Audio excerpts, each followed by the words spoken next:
Selamat datang di pembahasan kita kali ini. Langsung aja ya, kita mau kupas data menarik soal Joko Widodo atau Jokowi. Iya, ini menarik sih. Beliau kan udah nggak jadi presiden, tapi ternyata masih jadi pusat perhatian banget ya di dunia digital Indonesia. Betul, kita bakal bedah temuan analisis Big Data dari Evelo nih.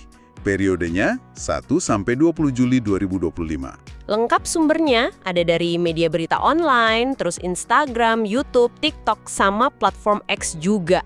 Nah, misi kita apa nih?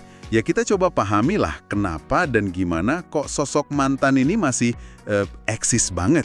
Sampai share of voice atau SOV hariannya itu stabil banget loh. Kadang malah bisa lebih tinggi dari pejabat yang masih aktif. Itu dia. Jadi kata analisis ini, kehadiran Jokowi di lini masa Anda itu mungkin lebih konsisten dibanding politisi lain. Oke deh, mari kita telusuri lebih dalam. Kita mulai dari media arus utama dulu kali ya, dominasinya di sana. Boleh. Gimana tuh SOV-nya? Nah, SOV harian Jokowi ini memang stabil sekali kalau kita bandingkan sama Presiden Prabowo dan Wapres Gibran. Selalu ada aja gitu pemberitaannya. Emang seberapa besar sih porsinya di media online? Ada angkanya? Ada, jadi selama periode analisis Juli 2025 itu tercatat ada 4.719 artikel soal Jokowi. 4.000 lebih ya? Itu kalau dibanding yang lain? Angka ini bedanya tipis aja sama Wapres Gibran. Terus ini hampir seperempat dari total berita Presiden Prabowo. Dan yang bikin kaget mungkin ya, jumlah berita Jokowi ini hampir sama banyaknya dengan gabungan berita semua ketua umum parpol lain, kalau Prabowo nggak dihitung ya. Wah, gila juga ya.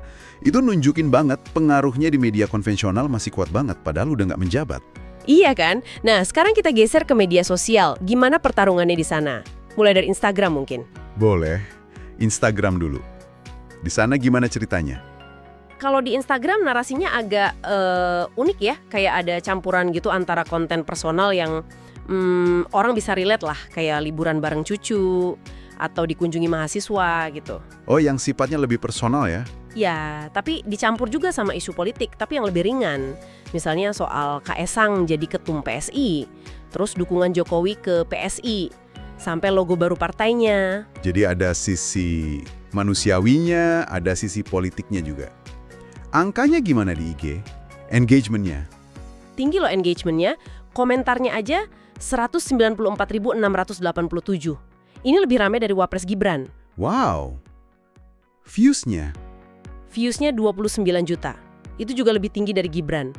Kalau dibandingin sama Prabowo, share of engagement Jokowi itu sekitar 30% buat komentar, terus 26% buat views. Lumayan besar ya porsinya. Isu lain ada juga? Ada sih, kayak isu ijazah palsu sama kondisi kesehatan beliau juga muncul. Tapi ya itu tadi, tema keluarga sama PSI kayaknya lebih dominan di Instagram. Oke. Nah, kalau di YouTube beda cerita ya katanya? Platform ini fokusnya lain? Nah ini dia, beda banget. Di YouTube Jokowi justru yang paling banyak diobrolin. Komentarnya gila 356.879. 300.000 lebih? Iya, itu share of engagement-nya jadi 54%. Jauh di atas Prabowo sama Gibran. Total views-nya 51 juta dari sekitar 1.882 video. Ini juga nggak lain keduanya. Kontennya apa aja tuh yang dominan di YouTube? Kalau di IG kan tadi campur ya? Nah, kalau di YouTube ini, warga YouTube Indonesia atau WYI gitu Evelo nyebutnya, kayaknya lebih fokus ke isu politik yang lebih berat. Oh ya, contohnya? Terutama soal tuduhan ijazah palsu itu sama dukungan Jokowi ke PSI lagi. Channel berita kayak TV One News sama Kompas TV disebut punya peran gede buat dorong diskusi ini. Jadi audiens YouTube kayaknya emang nyari yang lebih dalam ya soal politik.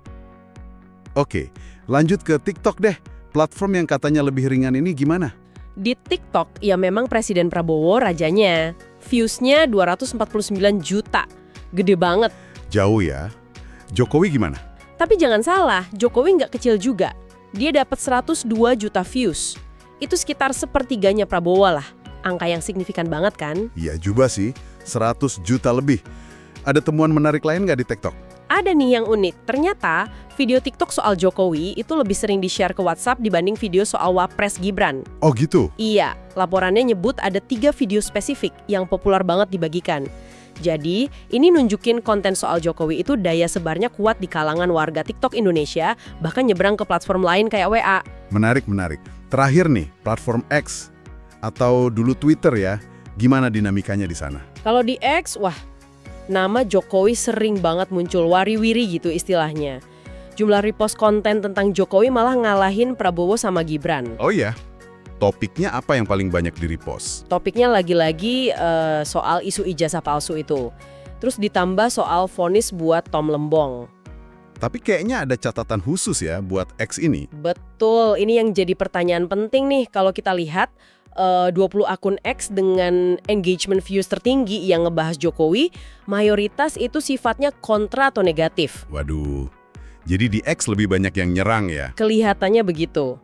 Ini nunjukin ada perdebatan yang sengit banget dan polarisasi yang kuat di platform X soal sosok Jokowi.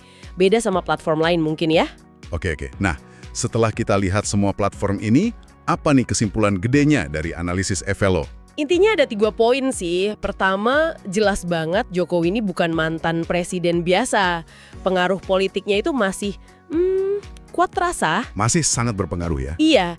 Kedua, SOV hariannya yang stabil itu bikin dia lebih sering muncul di lini masa kita dibanding banyak politisi aktif lain, termasuk ketum partai atau menteri sekalipun. Iya juga. Poin ketiga? Ketiga, ini ada paradoks yang menarik. Jadi meskipun kayaknya terus dihajar isu negatif di beberapa platform, terutama X tadi ya, tapi matriks secara keseluruhan itu masih nunjukin tingkat engagement yang tinggi. Artinya? Ya, ini menyeratkan kalau beliau itu masih banyak disukai atau setidaknya diperhatiin banget lah sama publik, dicintai atau dikagumi gitu istilahnya, loved and admired. Jadi, ini bukan sekedar soal populer atau nggak populer ya, tapi lebih kompleks dari itu. Soal pertarungan narasi yang terus jalan di dunia digital. Tepat sekali, data ini nunjukin kompleksitas citra publik seorang tokoh setelah nggak menjabat. Dan gimana narasi tentang dia itu terus dibentuk, terus diperdebatkan secara sengit di berbagai sudut ruang digital Indonesia.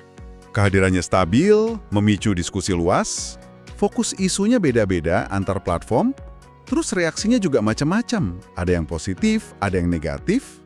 Betul sekali. Fenomena yang menarik banget ya di era digital sekarang ini.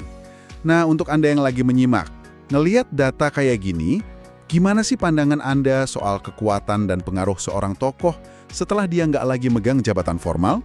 Iya, dan mungkin sebagai pemikiran penutup nih buat Anda bawa pulang.